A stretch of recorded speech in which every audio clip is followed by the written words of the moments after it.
Assalamualaikum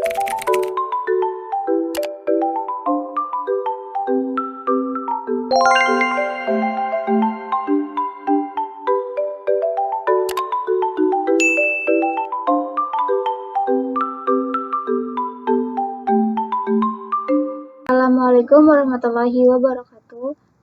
Perkenalkan, nama saya Cynthia, saya dari kelas 10 Jakarta 1. Pada bab 3 ini, saya akan menjelaskan tentang networking models.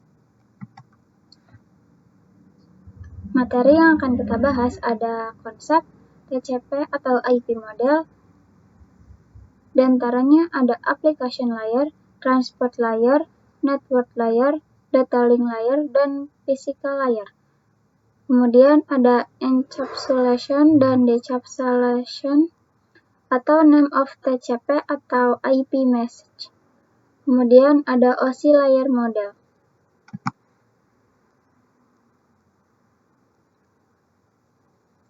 Konsep jaringan komputer mengacu pada perangkat komputasi yang saling terhubung serta dapat bertukar data dan berbagi sumber daya satu sama lain. Untuk terjalinnya proses bertukar data, diperlukannya aturan yang mendefinisikan bagaimana kumpulan komputer agar bisa saling komunikasi. Nah, aturan tersebutlah disebut networking models. Jadi, bagaimana setiap vendor dapat saling berkomunikasi dengan standar networking models yang tersedia. Untuk saat open standard networking models yang tersedia dan terkenal ada dua, yaitu TCP atau IP model dan OSI model.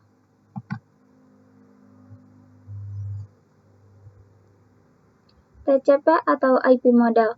TCP atau IP model merupakan jenis networking yang saat ini common digunakan. Jadi, TCP atau IP itu mendefinisikan suatu protokol agar antar komputer atau utamanya yang berbeda network itu bisa saling komunikasi. Nah, untuk membantu memahami setiap networking model itu dipecah menjadi bagian-bagian kecil yang disebut sebagai layer. Secara dokumentasi, TCP atau IP model terdiri dari 4 layers. Namun, penerapan dalam real network TCP atau IP model lebih mudah dibagi menjadi 5 layers, yaitu yang pertama ada TCP atau IP application layer. Application layer berfungsi sebagai antarmuka dengan aplikasi, mengatur bagaimana aplikasi dapat mengakses jaringan dan kemudian membuat pesan-pesan berskala.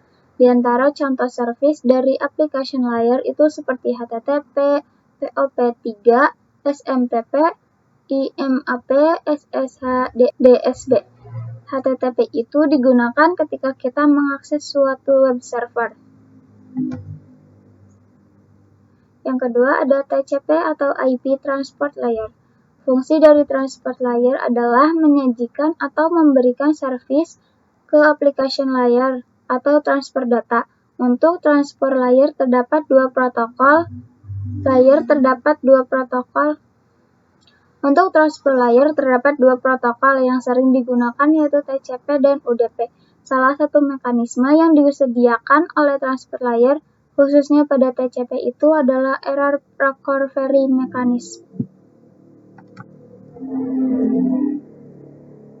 Yang ketiga, TCP atau IP network layer.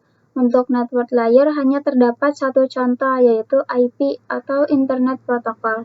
Dan IP menyediakan dua fitur yang sangat penting yaitu addressing dan routing, yang dimana berfungsi untuk menangani konektivitas dan pemilihan jalur. Setiap perangkat jaringan memerlukan alamat unik di jaringan.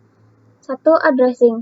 Jadi kalau yang addressing itu bahwa IP address itu sendiri, yaitu memberikan nama pada perangkat di jaringan komputer. Routing salah satu fitur yang disediakan pada IP di bagian network layer yang bekerja layaknya kantor pos, mencari rute tercepat untuk sampai tujuan. Kemudian ada TCP atau IP data link layer dan physical layer.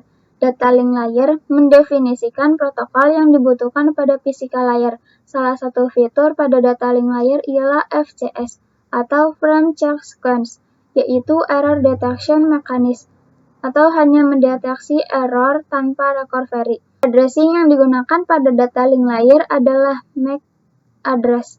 Physical layer mendefinisikan cabling pada suatu jaringan komputer. atau mendefinisikan secara fisik yang digunakan untuk menghubungkan antar device.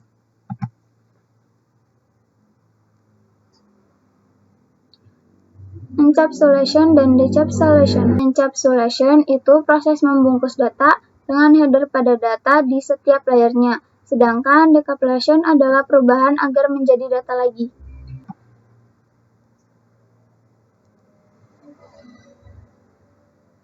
OC model konsep.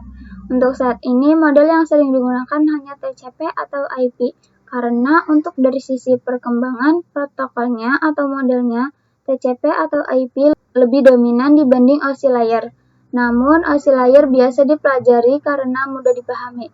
Sebelum networking model ada, setiap vendor membuat atau memiliki networking modelnya masing-masing. Karena setiap vendor memiliki networking berbeda-beda, maka komunikasi antar vendor sulit dilakukan. Jadi, usaha untuk membangun suatu jaringan komputer yang sangat besar. Banyaknya vendor tadi itu, bagaimana upaya agar tetap bisa berkomunikasi dengan baik antar vendor satu dengan vendor yang lainnya. Oleh karena itu, dibuatlah sebuah model atau sebuah standar atau spesifikasi minimum oleh ISO atau International Organization for Standardization pada tahun 1984, yaitu dengan nama OSI, Open System Interconnection, atau bisa juga disebut OSI 7 Layer Model.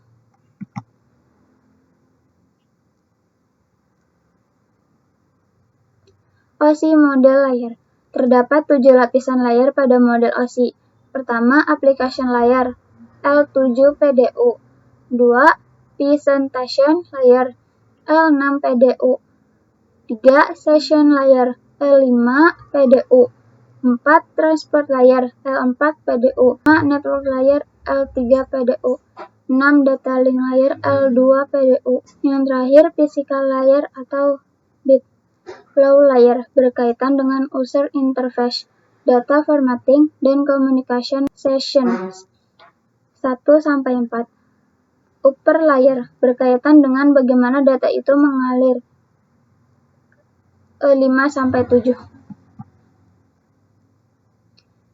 Sekian dari saya. Wassalamualaikum warahmatullahi wabarakatuh.